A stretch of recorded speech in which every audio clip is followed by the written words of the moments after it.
This episode of Grip Tips is brought to you by Lightbulb Grip. We're back. I'm Dave Donaldson. Welcome back to Grip Tips. Today we talk about the difference between a W-4 and a W-9.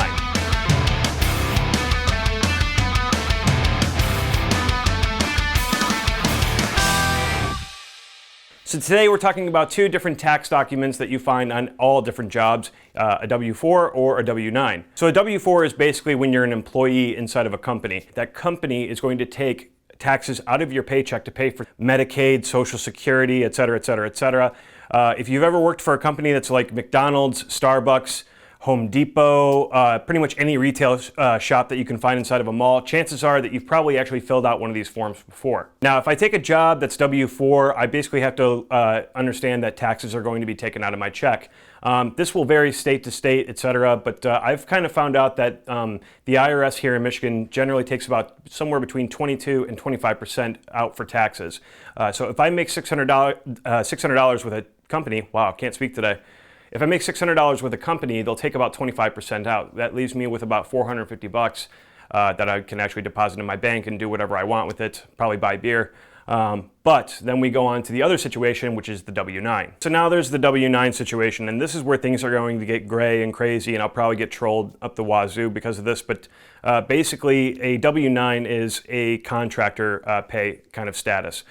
So if I go with a company and they say, oh, we're going to offer you $600 for 12 hours for this job, I'm going to get $600 as a check from that company. It's not going to be any more or any less. $600 is the agreement. But what I do typically for that, considering now that it's a W-9, is that now I'm responsible for paying those taxes later on. So for that, I'll actually take 40% of that, put it inside of a bank, and I won't smell, look, or taste it until tax time because I have to pay taxes at some point.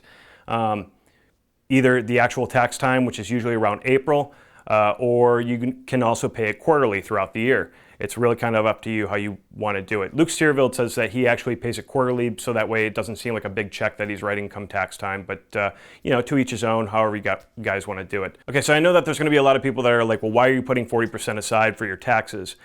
Some advice that I got from a tax professional is that the IRS typically wants to get somewhere around 32 to 40% for taxes off of whatever check that you made if you're a contractor. So basically what you're doing is you're planning that they're going to take 32% definitely, but you're leaving yourself that 8% kind of safety net just in case you owe a little bit more, you're covered.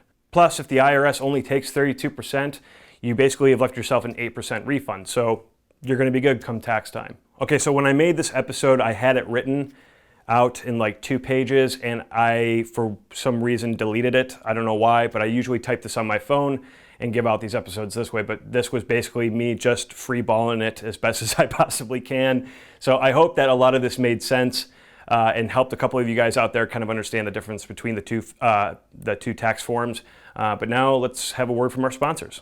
Lightbulb Grip is a lighting rental house based out of Brooklyn, New York, and they're dedicated to education and safety on all film sets. If you have any questions about rigging, on-set safety, or even gear that you've seen in today's episode, you can contact them by heading over to their website at www.lightbulbgrip.com.